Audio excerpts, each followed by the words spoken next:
laawol kisal ko laawol peewal e ɓantal. alhamdulillahi hamdan kathiran tayyiban mubarakan fi wa ashhadu an la ilaha illa Allah wahdahu la sharika lah wa ashhadu anna muhammadan abduhu wa rasuluhu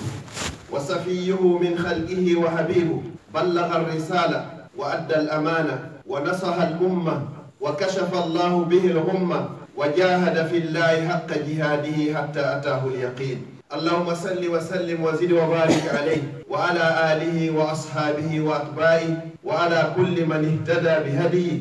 واستنى بسنته إلى يوم الدين. أما بعد، فأيها الأحبة، بعد أيام قلائل بإذن الله تعالى سوف يحل علينا ضيف كريم عزيز فاضل. إذن فكيف نستقبل هذا الضيف الكريم؟ فإن كلمتي مع حضراتكم سوف يدور هذا الموضوع. إذا كان عندك موعد لزيارة أخ لك سوف تعد المكان وتعد المأكولات والمشروبات والملبس والمأوى. أما هذا الضيف الكريم الذي سيحل علينا بإذن الله تعالى بعد أيام قليلة لا نستعد له بالمأكولات ولا بالمشروبات ولا بالملابس، ولكن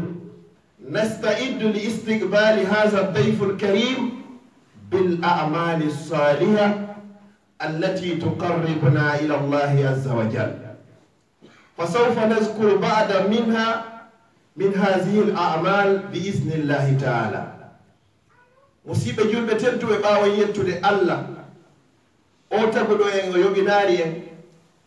o waɗi en julɓe o lanndaki en o waɗi en jeyaɓe e ɓurɓe moƴƴude e moftaaji. ɓaawo balɗe seeɗa hiɗen habbi koɗo tedduɗo ko honno haanuɗen jaɓɓorgol o koɗo. si tawi goɗɗo e meɗen no heɓude koɗo wonɗo yiwde ka meɗen o suwa o lowanamo hôtel ma o prépara chambre ka o wonata ɗon o ɗaɓɓa jonci si tawi ko fewdo guli, si tawi ko fewdo ɓuuɓol o ɗaɓɓa mantoji, o hebla ñameteji ko o koɗo ñamata, o hebla kadi transport ji fi déplacement o koɗo. amma o koɗo wonɗo e arde ɗo kanko o haton jinayi ɗum ɗo ko wonnum o haton jini ko golleji moƴƴi, ko golleji moƴƴi honɗum e honɗum haanuɗen heblulde mara fi jaɓɓagol o koɗo arayɗo e nder balɗe seeɗa ɗum ko lewru suumaye. fa hada dayf huwa shahr ramadan almubarak. fa kana salafu salih ridwanullahi alayhim kanu yad'una allaha azza wa jalla khilala 6 ashhurin an yuballighahum ramadan. وبعد مرور رمضان أيضا كذلك كانوا يدعون الله عز وجل خلال 6 أشهر أن يتقبل الله منهم صيامهم.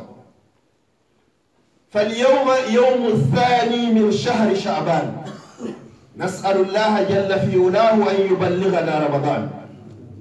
هاي مصيبة جلبة تدوبة كرنوبة موجوبة فجوبة بين كرمكو بين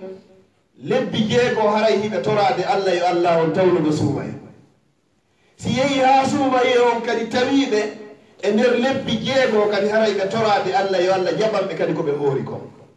ɗum holli e nder hittande nden fof haray hiɓe e nder dewal ɓantugol juuɗe toro Allah, Allah tawnan suumaye lebbi jeego.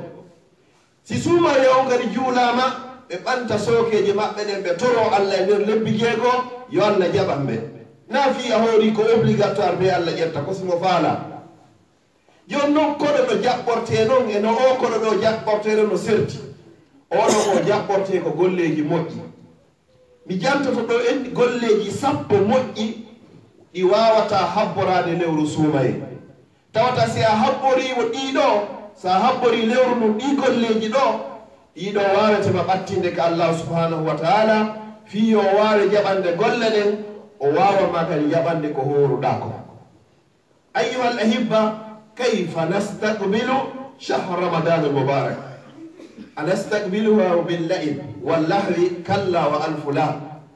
بل نستقبله بالأعمال الصالحة التي تقربنا بها إلى الله عز وجل تقول هبلور سوما يدو جبر قول ويلي فتي هيرغول وجبر تامو قد يقول لي جوان دي أرد دو أولا التوبة الصادقة توبوا بيه لا هدو harako gonguɗo innani on feƴƴunoɗu hitande feƴƴunodi mi néglige no seeɗa mi welsindino ka suumaye kono higga ɗo si Allah jeɗi mi tori Allah si o tawni lammo mi tuubay mi rutto ko Allah immorde dendalngal boneji ɗi mi waɗi ala bone hay e gooto mo bani adama wawi waɗugol o tuubaro Allah ronka mo jabande bone on no wayri wo tuubotoroɗo Allah subhanahu wa taala Allah no yiɗi neɗɗo bonnuɗo haa gayni yimti tuubi rutti ka makko Allah no weltora oɗon kon ɗum Allah inni ka deftere makko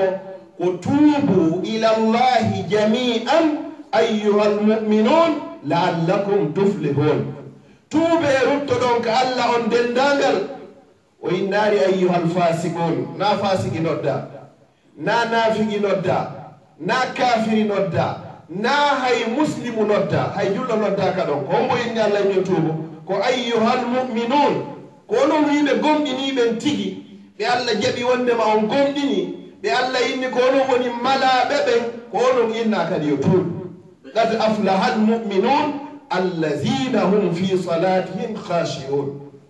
on andi darja on ka l'islam ko si goɗɗo woni julɗo o yiwa ɗon ara mu'min o ara ɗum muhsin joni noon na julɗo hay inna yo tuubu dey ko mu'min on Allah inni yo tuubu rutto ka makko o inni fiyon ɗum la'allakum tuflihun ko fiyon wawe malede nelaɗo sallallahu alaihi wa sallam maki won ɗum kullu ibnu adam kala ɓingel adama ko hatta ko heeɓu ɗum waɗɗugol bakkat wa khayrul khatta'ina at-tawwabun ko ɓuri moƴƴude waɗayɓe bakkatu ɓen kadi fof ko ɓen waɗayɓe haa gayna yilto tuuba rutto ka Allah subhanahu wa taala tuuba ruttoɗa ka Allah kala bakkatu mo waɗuɗa nelaɗo sallallahu alayhi wa sallam ɓe maaki inna allaha yabsutu yadahu billeyli liyatuuba musii'u nnahar wa yabsutu yadahu binnahar liyatuuba musii'u lleyl hatta tatlu'a ash-shamsu min maghribiha Allah no fonta juuɗe makko ɗen jemma fii on bakkon ɗinɗo ñalorma yo tuubu rutto o fonta juuɗe makko ɗen kadi ñalorma fii yo tuubu rutto on wannoɗo bakkatu jemma dambugal tuubu wiye sokataake fodde naange ngen fuɗiraari ka nge mutirta ma nge mutiri ka nge fuɗirta ma ɗum fodde wonki kinke hewtaari ka hoɗoɗore daande sa tuubi a ruttiki Allah jaɓante woɓɓe wari wonkiji temedere tuubi rutti Allah jaɓani woɓɓe wuuri e nder sirku duuɓi capanɗe jeegoɓe tuuɓi ɓe rutti Allah jaɓani ɓe an musidɗo julɗo tedduɗo bakkat mo waɗɗa o hewtaari ɗum ɗo ko gollal aranal ngal ni ngal goɗɗo haani jaɓɓorgol ɗo koɗo saniyan assiyam ko fiɓugol wondema inchallahu mi hooray si tawi nawnaare heɓaani lan jogoɗa o décision ɗo si Allah jaɓi mi hooray hara na yon tigi ɗo fuɗɗo ɗo joni ɗaɓɓugol ɗo certificat ji mi annda si mi wawa e hoorugol ñallal ngal hino woɗɗi miɗo gollude innugol golle kadi ko dewal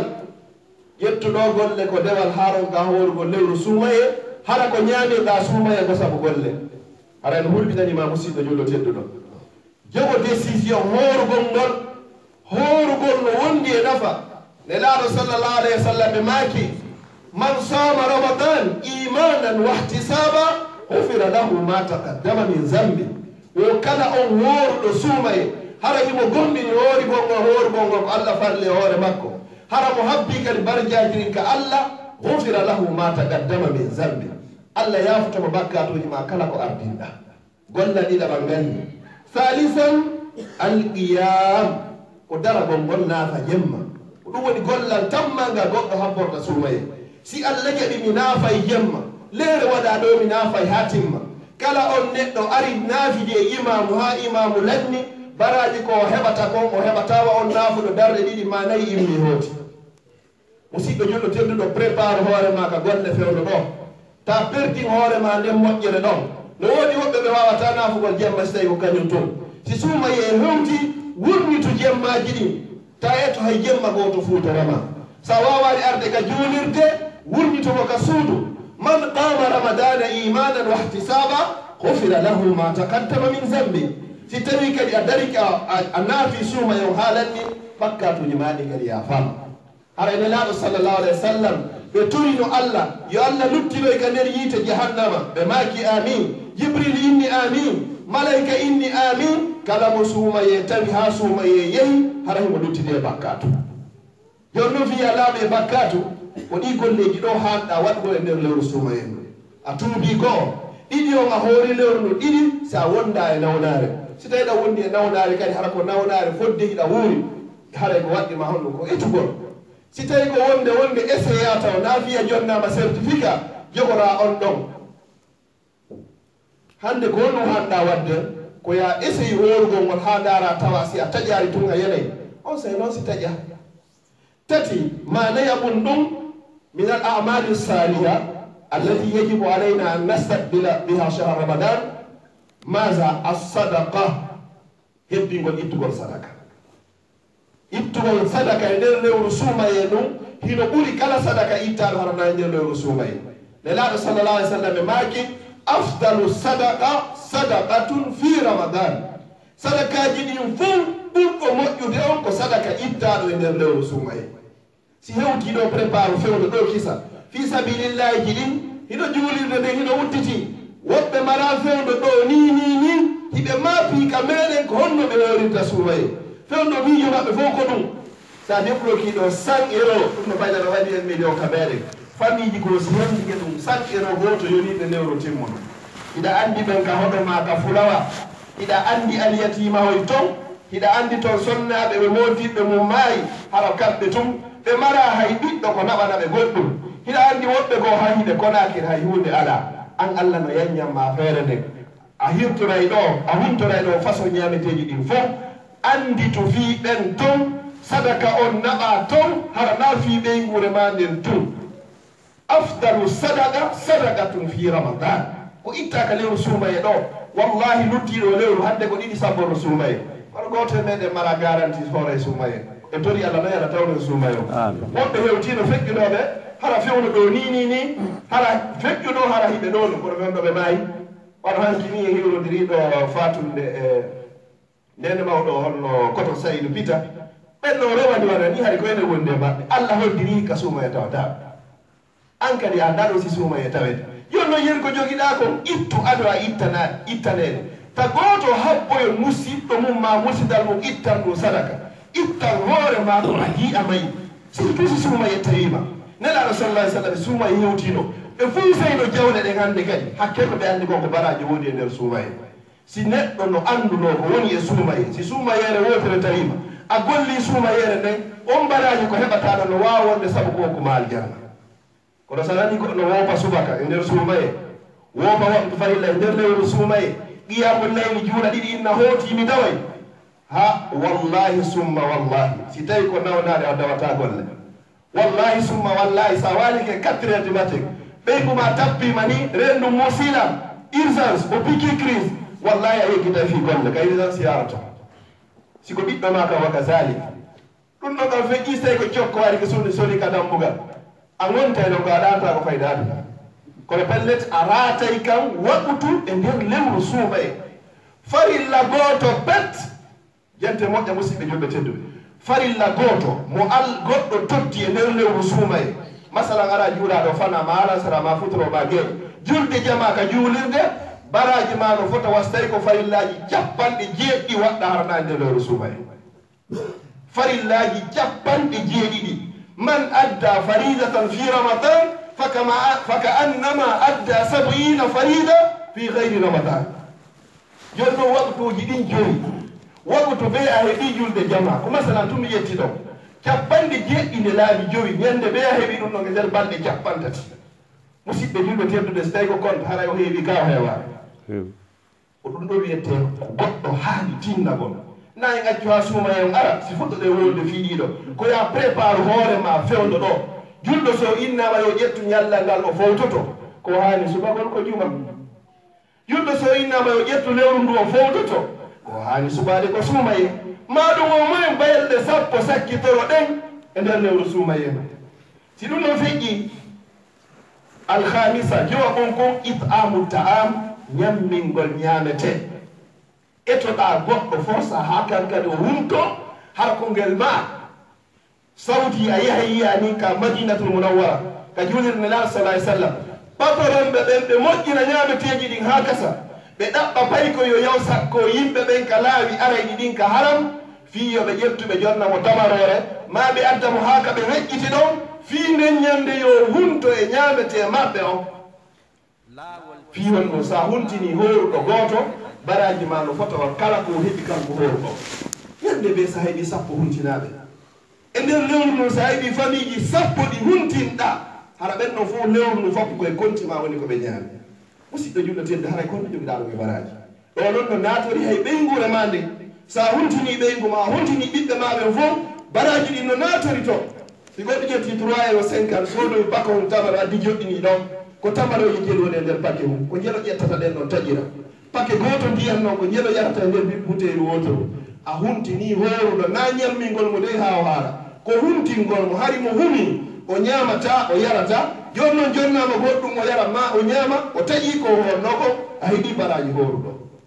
si tawi noon a ñammimo ha waari o sulli kadi o holti kadi o hirti kadi ha fof koye kontima ko ɗum ɗo woni ko ɗaɓɓete bakkatuji ɗi no ɗuuri leyɗe arab ɗo eto noon hannde kadi ɓay golle ɗen ko peesoyteɗe moƴƴi ɗi watte ɗo bonɗi ɗi waɗe ɗo etoɗa hara natora ko allah daari ɗo famma man sagolat mawasinu on mo golle mum moƴƴe ɗen jiccoyi kono allah ɗo fa huwa fi ishati radiya oɗo wonoyayi e nder gurde hara ko yarlaɗa yo allah hokku e ɗum ɗo assadisa jeega mon gon taftiru sa'im ñammingol ñamete o huntingol hoorgol ngol fof ɗo natore nder hunde wotere ɗoɗi woɓɓe goo kon ɗon hara allah mbiɓi e maɓɓe jarriboriɓe nawnaji yo allah dande gara wata hoorde hay hunde fawaki ɓe hay hunde fawaki ɓe amma no sine mbaɗi cellal ngal a hoorani hara ɗum kam bakkat mum e yewteɗen ɗo yeeso inchallah jeɗɗo wa saabi kasratu qira'ati lqur'an lkarim fi ramadan jeɗɗum kumko jaɓɓorto lewru sum ɗuɗɗingol janngugol qur'an e nder lewru suumaye sa jangi alif lam mim kalfe tati fi gayri ramadan aɓari baraji capantati 30 hasana sa jangi alif lam mim e nder lewru suumaye alif on ko baraji capanɗe jeeɗɗi laamu on baraji capanɗe jeeɗɗi mim on baraji capanɗe jeeɗɗi sa heeɓi noon bindi 15 sengo woto page qur'an ko bindi 15 way ɗo hara ñallal ngal bob ko page goto jannguɗa bindol gotol no ɓuri halfeje 15 ƴetta noon 15 multiplié par 15 ko jelu jonno ema hara ko page goto jannguɗa ñande ɓeynama heɓay page hay ɗum fanɗa musidɗo wona noon feno ettiɗo heeɓi ayije guluuje jeego 6000 et quelques versets e nder qouran o fof wona noon fene tippinde qouran o fof wona noon fene tippinde laabi ɗi laabi tati laabi nayyi no wodno karama koɓe ɓe tippinede qouran o e nder lewru suma laabi capantati woodi yefilla yeji imamu Shafay o tippini qouran e laabi capanɗe jeego ko wonno gerdayno si subaka salminama ɗon e huntama o tippa nde wotere si huntama ɗon e subaka o tippa nde wotere imamu Shafay hande on ɗo ɓe woni ɓe fof ɓe hewtoyta ko joomi maɓɓe enen kadi en tawi e ɓe ko ɓe darnoyte enen kadi darnoyeɗen hasibe ɗen haramo ɓe men ɓene faala aljanna yo Allah hokku en aljanna si ɗum ɗon feƴƴi jeetati o asamin al itikafu fi ramadan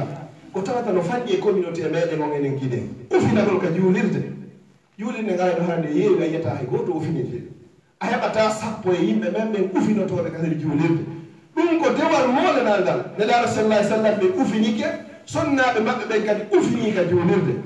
no kasa noon hawnaki ɗo ko alhaaliji ɗaɓɓere nden hara jama o felaka ha ko feƴƴiɗi kono noon wonde si tawi hiɗa jogui conseil eto hay so tawi ko balɗe tati ufinoɗa yiya nema e nafoore ko woni e ufinago ka juulirde kono ufinago ka juulirde ko anniyagol mi laatiga mi yaltataga yen embere o tan ɗo tentiniino balɗe sappo sakkitoro ɗen e nder nder suumayi sa wakkili ke ɗiɗo hiɗa ka nder juulirde golle ma ko honɗum ko juulugol janngugol qur'an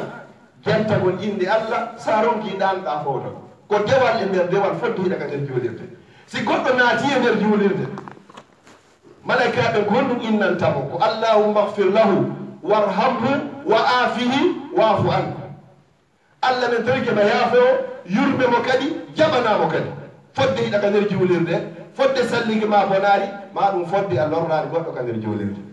fenno noon ko wonɗen lorindirde ka nder juulirde ko sabu koye ɗo koye téléphone koye ɗum ɗo no lorrude woɓɓe moƴƴa ka nder juulirde sa waɗnaari hakkil baraji ko heɓatono ko fof wondande hannde kadi hara ko bakkatu yo allah yaafo hen.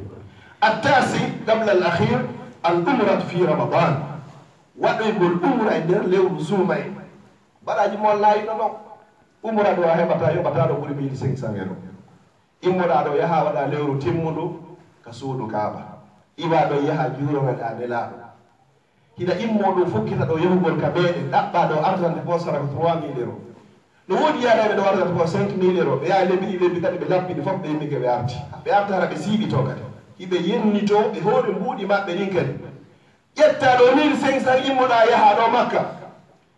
wagutu goto mo heɓoyɗa ɗo sabu o 1500 ma no fota o wagutu guluuji temedere hara na nder lewru suumaye so tawi koye nder lewru suumaye multiplié guluuji temedere one laaɓe guluuji temeɗɗe jeeɗɗi ko hawren to wo ko ɗum woni résultat 1500 euro a fokkiteɗo kam inna 1500 euro yoɓa yoratala garnande poste nono e lewru ma lebbi ɗiɗi amma no makka fof yonete ɗon heɓoya baraji compte ma o heewa tew wagutu goto mo juuloyɗa makka ɗon e lewru suumaye goɗɗo wuuray ka meɗen ɗo himo juulde waɗu e nder duuɓi 53 53 ans si baraji makko ɗin fota o waɗutu goto mo heɓuɗa ka makkatal mo karrama e nder lewru suumaye konto vacance hana yaheede ɓuri ɗo kono a yiin ɗo goɗɗo sa yi oto ngal o jogingal coggu maggal mi wuura e ɗo gurnaga fof hara lannaani kono anda konto makka hekkori mi toniki allah yo allah yiddu ɓerɗe ɓeɗo kadi fewtina toon wallahi ko neema wallahi ko neema kala mo allah neminiri yo allah jaɓanno kala mo allah heɓaya ɗum ɗo yo allah newnanmo kala wonɓe taw ko feere nde woni ala torikema yo allah hokkomo feere nde si tawi ko kaydi ndi woni ko sakkimo yo allah addanmo kadi kaydi ndin no o yaara siko ɓernde nde woni fewtari toon ko allah woni yiltidireɗo ɓerɗe jiyaɓe yo fewtin ɓernde makko nden e makka o tottoya ɗum ɗo al umratu fi ramadan nelaɗo sallallah alih sallam maaki ka lerɗi gonɗen fiye yawaɗegol umra ɓeyni o umratum fi ramadan umra goto no waɗɗa nder lewru suumaye ka hajjatun mayi baraji mum no fota wa on hajjiduɗo e am min mouhammad sallllahu alayhi wa sallam dare capaɓe si yewtiɗo ko ɓe yahata bakkatuji ɗi no ɗuuɗi heɓiki kadi ka moƴƴere heɓo kadi enen kam ko ɗum hatta yeey ko feere nde gon ñala kako hon ɗum wakkilo ɗe yeehe musidɓe julɓe tedduɓe sa yeehi ɗon haɓi ɗon umra goto e nder lewru suumaye waktu goto ɗo fota waktuji guluuje temedere hara hina suumaye ɗum multipliqué ɗo waɗi ɗon jonte ɗiɗi wallahi arta hara ɓernde nde no waali seeɗa hara nder hitande kay si bakkatuji go yaltori toon hara no woodi ko peesidiro e musidɓe julɓe tedduɓe wa ahiran al iktharu min azicre hebbingol jantagol inde allah kala ka wonɗa si suumaye naati yo goɗɗo jogoɗen ngal muɗum fii ballon yo waalo fii politique yo waalo fii ñoyiniro yo ɗum fof waalo ƴikku dewal hannde kadi ta jaɓo goto bonnanama fii mum ko ño'unoɗa ko fenuɗa ko wujjuɗa ko ƴettuɗa ko jeenuɗa ko yaruɗa ɓeere fof aɗo suumaye on arde etono ɗum ɗon kadi montora ɗon aɗo suumaye on yahude kono ka on tigi haali laaɓugol ɗon a tuuñi e nder ɗon kadi ko honto laaɓoyta hannde kadi ta jaɓo goto wonanama fii politique si suumaye dari ha naatike ko oɗo laamoto ko oɗo laami oɗo waɗa e ɗum ɗo haaju maɓɓe toon ɓe andama a andaɓe ɗamoɓude bakkatu e hoore ko a anda hoore ko han faggitani nelaɗo sallah ai sallam ɓe maaki wo inna al abda la yatakallamu bi kalima la yulqi laha baala neɗɗo no wowna konngol gotol hara wattana hakkille makko fa yahwi bihi fi naari jahannama 70 harifa ngol tippinoyoma e nder yiite jahannama embere ka yaadete duuɓi 90 hara ko wolinoɗa ko sama kala ma ko ay bingol ma ko fijundaru konngol gotol naɗima embere duuɓi 90 e nder yiite jahannama sa heeɓi ɗin konnguɗi jogi e nder ñallal sa heeɓi konnguɗi sappo sifaɗin e nder ñallal kono yawirtiroyta e nder yiite jahannama wowlugol e hoore oɗo ko a waɗana dalil sakkagol e hoore oɗo ko a joganaki dalil nelaɗo sallllahu alayhi wa sallam ɓe maaki wosi hewtoyi akhiru zaman hiɓe wasi e mbiiji tati wo goo on ko honɗum وليسعك بيتك وهجو كما سناها كفيك جوكرنا فيك الله ولته ونكما وديني أمسك عليك لسانك ومتورك ما جوكي تمغال دنگال ما ko innete ko ɗum ɗo o woni kono innetaki ko ɗum ɗo o fanki o tati wabuki ala khati'atik wullu e hoore bakkatu ma o tawle hoore bakkatu goɗɗo aqulu qawli hadha wa astaghfirullah li wa lakum fastaghfiruh innahu huwal ghafurur rahim alhamdulillah wa kafa thumma assalatu wassalamu ala ibadihi alladhina istafa wa ba'd اللهم انفعنا بما علمتنا وعلمنا ما ينفعنا وزدنا علما ينفعنا أسأل الله سبحانه وتعالى وأسأله بأسمائه الحسنى أن يبلغنا رمضان وأن ييسر لنا صيامه وقيامه إنه ولي ذلك والقادر عليه وصلى الله على نبينا محمد وعلى آله وصحبه وسلم تسليما كثيرا وآخر دعوانا أن الحمد لله رب العالمين haray musidɓe julɓe tedduɓe ɓaawa e yettude allah subhanahu wa taala duwanon nelaɗo makko sallallahu alayhi wa sallam haray en toriki allah subhanahu wa taala yo allah on tawno e lewru suumaye so tawni en ɗi golleji woola ɗo fo yo allah newnan e wawi wadde e nder lewru suumaye si en waɗi ɗi kadi yo allah tawara ko fi makko woni ko waɗirɗen inchallah oɗen toroma kadi yo jaɓane haray mi daro wanwa ɗon inchallah haray ɗe konngol idara o inchallah direction juulirde nden eɗen jogii ɗo hollitade seeɗa ko waawete hollitude haray en o yiiɗo senditama ɗo enveloppe ji ɗo ɗi enveloppe ji ɗo ko ɗi senditira ko inde allah woni ko waɗa dowga a neldama leedere iwruɗo ko allahu subhanahu wa taala fiya ƴettu ko jonnuma ko waɗa nder ɗo fiyo waɗe suudu ka suudu allah ɗo man bana lillahi masjidan bana llahu lahu baytan fil janna mo beeno tora ko ɓuri e fanɗude yandi mbuuɗi temedere ɗo natlu min ko ngallu chey 100 euro insa allahu li itmami binayi masjidna inchallah haray ɗiɗo si a watti nder ɗo winda inde ma nden ha moƴƴa winda kadi ko laɓe ko pita ko mamu ko dalaba ko leluma ko konin kala ko wonde iwoli watta ɗo waɗa kadi si tawi kam poste naɓoynoɗa waɗa communication kadi inde ma nden e région ka yewruɗa ɗon fiyoɓe wawoy windoy koye waɗa liste hiɗen waɗi liste kala jonnoɓe 500 jiɗin feere hiɗen waɗi kadi liste ko tora ko fof moɓodira ɗen oɗo kadi en waɗi ay liste feere fi wawgol waɗugol comptabilité o joni noon haray mo beeyoto wakkilo ta añan hoorema namene wonɗa waɗande ko allah wonɗa waɗande mbuuɗi temedere haray fi ko timminiren darnugol juulirde meɗen nden haray noon ɓe musidɓe meɗen ɗo koto boubacar ɓeɗo ɓe fuɗɗaniki en ɓe wodditani en ɓe wani ɗo ɓuuri temedere 20 120 euro en toro allah yo allah lontinaɓe ɗum ɗo hara ko 120 millions ya rabbal alamin haray si tawi ɗum ɗon feƴƴi kadi fii ka wona waɗede ɗon o 100 euro ɗo sen salmini ɗo joni haray nokku o leyɗa juulirde en udditama mo beeyo yahu yiya mbuuɗi ko woni e ittude konko ɗuuɗi woni e yahude haray yiyato ko lutti kon kadi o yiya honɗum kadi woni ko lutti o yiyana hoore makko harata jaɓu nani few ko enen fof woni ko jeeyi yaw humpitoɗa anda ko ni mi yiiri sa nanoyi goɗɗo no wowla contraire ɗum no inna no min mi yahi mi yii ko ɗum ɗo woni komin tawi tom haray ko ɗum ɗo woni ko jamma fof tora wonande kala hari tawata ɓe yahari tomɓe haray si ɗum ɗo feƴƴi koto saƴedu haray président pita on hiɓe heeɓi fatunde ɗum haray ko nene mawɗo sonnaji maɓɓe woni ko faati haray hiwrodira no hanki sen salmini kadi inchallah kala ɓe hawji a hiwrodiren en toriki allah yo allah fewni en yaafo kamɓe fatiɓe ɓe si ɗum ɗo feƴƴi mawɓe meɗe men ɗo alhaji mouhamadou sansi ba en toriki allah yo allah pooɗu balɗe maɓɓe ɗe moƴƴina battane ɗen kadi mawɓe meɗen mawɓe musidal ngal fof haray hiɓe heeɓi kadi tedduɓe si tedduɗo meɗen inni no heeɓi tedduɗo haray on ɗon kadi ko tedduɗo kadi ko tedduɗo meɗen ko tedduɗo tun noon teddinta tedduɗo sa yeehi nokku goɓe hoynima ta seytin ko hoyɓe tawɗa siko teddunoɓe ɓe teddinteno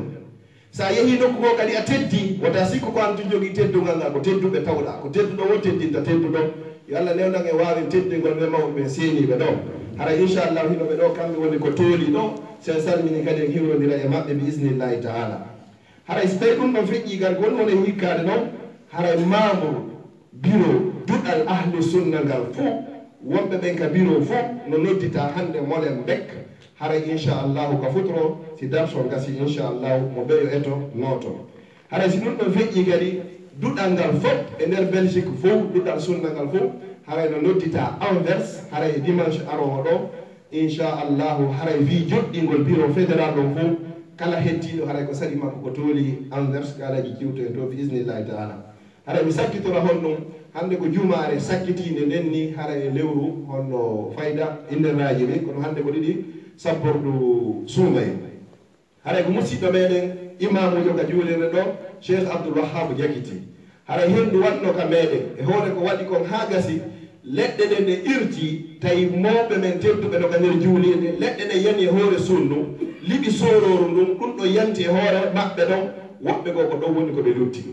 joni noon haray ɓe tori saabi Allah fii ko ɗum ɗo wattire sengo juulirde nden fof woni ko yanno haray ɓe tori noon fi sabilillah mo ɓe yo waɗu goɗɗum fii ko ɗum ɗo wawe wattirede e doriki Allah yo Allah fewni yaafo fatiɓe ha yo Allah ko ene kadi battane moƴƴo اللهم اعز الاسلام والمسلمين اللهم اعز الاسلام والمسلمين اللهم لا تفرق هذا الجمع الا بذنب مغفور وسعي مشكور وعمل متقبل مبرور اللهم اجعل جمعنا هذا جمعا مرحوما وتفرقنا من بعد تفرقا معصوما اللهم لا تجعل فينا ولا معنا ولا من بيننا شقيا ولا مطرودا ولا محروما برحمتك يا ارحم الراحمين وصلى الله على نبينا محمد وعلى اله وصحبه وسلم تسليما كثيرا واخر دعوانا ان الحمد لله رب العالمين laawol kisal ko laawol peewal e ɓantal